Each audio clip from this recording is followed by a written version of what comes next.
اجتناب بھی کرنا چاہیے۔ ایک بہن فرماتی ہیں کہ کیا تمام انبیاء علیہم السلام کو حاضر و ناظر ماننا چاہیے؟ دیکھیں تمام کا دعویٰ تو نہیں ہے، لیکن نبی کریم صلی اللہ علیہ وسلم کو حاضر و ناظر ماننے میں شرعاً کوئی حرج نہیں ہے، لیکن اس میں تفصیل ہے جو ہم نے الفرقان پروگرام میں تقریباً میرے خیال میں 10-12 پروگرام میں اس پوری تفصیل کو ذکر کیا تھا کہ حاضر و ناظر کا ہرگز یہ مفہوم نہیں ہے کہ نبی کریم صلی اللہ علیہ وسلم ہر جگہ موجود ہیں۔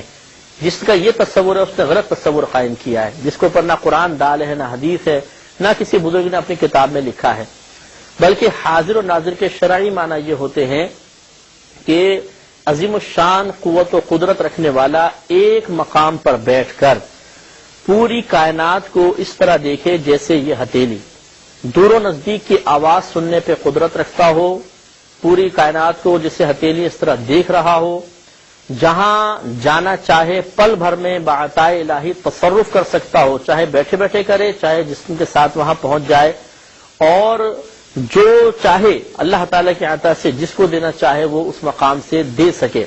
یہ حاضر و ناظر کے شرعی معنی بیان کیے گئے ہیں کہ ایک مقام پر بیٹھ کر پوری کائنات کو مثل کف دست کے دیکھنا، دور و نزدیک کی آواز سننا، اور وہاں سے بیٹھے بیٹھے جہاں چاہے وہ تصرف کر سکے، چاہے جسم کے ساتھ جا کر چاہے ہاتھ بڑھا کر۔ یہ مفہوم حاضر و ناظر کا ہے۔ یہی وجہ ہے کہ شرعی لحاظ سے اللہ تعالیٰ کے لیے حاضر و ناظر کے لفظ استعمال نہیں کر سکتے ہیں، کیونکہ اس کے لیے پہلی شرط یہ ہے کہ ایک مقام پر بیٹھ کر، اور اللہ تبارک و تعالیٰ کسی خاص مقام یا جگہ میں نہیں ہے۔ تو یہ نبی کریم صلی اللہ علیہ وسلم کے لیے تصور رکھا جاتا ہے کہ حاضر ناظر کا مفہوم آپ کے لیے یہ ہے کہ مدینہ منورہ میں آپ اپنی قبر انور میں بالکل اسی طرح حیات ہیں جیسے آج سے کم و بیش 1500 سال پہلے آپ دنیا میں جلوہ افروز تھے۔ اور ابن ماجہ کی بے شمار روایات اس پر، ابن ماجہ اور دیگر کتب حدیث کی روایات اس پر دال ہیں۔ علامہ جلال الدین سیوطی رحمۃ اللہ علیہ نے اس پر رسائل لکھے ہیں باقاعدہ۔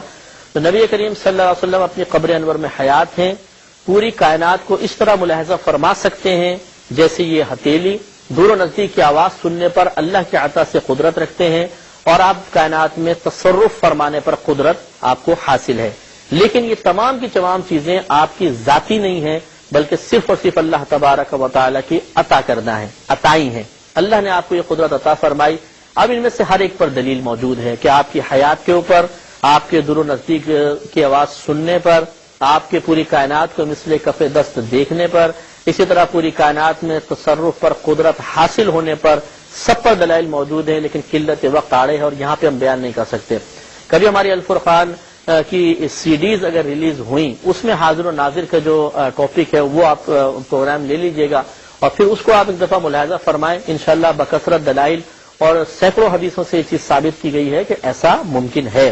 چنانچہ اگر کوئی اللہ تبارک و تعالیٰ کی قدرت کو نہیں مانتا ہے، کہ ہم نہیں مان سکتے کہ اللہ تعالیٰ ایک انسان کو ایک مقام پہ بیٹھ کے پوری کائنات دکھا دے، دور و نزدیک کی آواز سننے پہ قدرت دے دے، ہم نہیں مانتے، تو پھر یہ اس کو اپنا عقیدہ خود درست کرنا چاہیے۔ آج سائنسی ایجادات نے مسلمانوں کے اس عقیدے کو بالکل درست ثابت کر دیا ہے کہ ایسا پاسبل ہے۔ ایک مقام پہ بیٹھ کر ایک شخص ایک کمرے میں بیٹھ کر سیٹلائٹ کے ذریعے پوری دنیا کو دیکھ سکتا ہے۔ گوگل ارتھ کھول کر دیکھ لیجئے، پوری دنیا میں جہاں چاہنا جائیں پل بھر کے اندر آپ کو ایڈریس معلوم ہو جائے گا۔ اسی طریقے سے دور و نزدیک کی آواز سننے کے اوپر قدرت آپ کو بھی حاصل ہو گئی ہے۔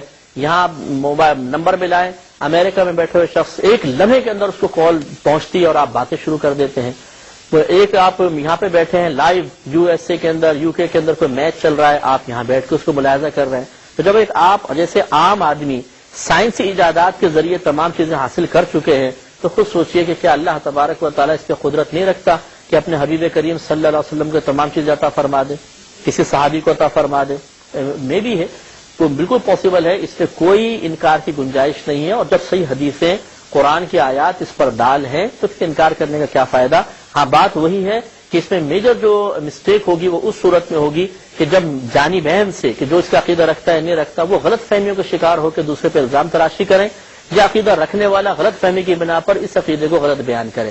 جیسے جاہل قسم کے لوگ یہی کہتے ہیں کہ حاضر ناظر کا مطلب ہے نبی کریم سامنے موجود ہیں، ہر جگہ موجود ہیں۔ کس نے کہا ہر جگہ موجود ہیں؟ آپ مدینہ منورہ میں اپنی قبر انور میں موجود ہیں، حیات ہیں، پوری کائنات کو ملاحظہ فرما رہے ہیں اور دور و نزدیک کی آواز سنتے ہیں، تصرف پر قدرت رکھتے ہیں۔ یہ حاضر ناظر کا معنی ہے اور یہی اپنے ذہن میں رکھیے۔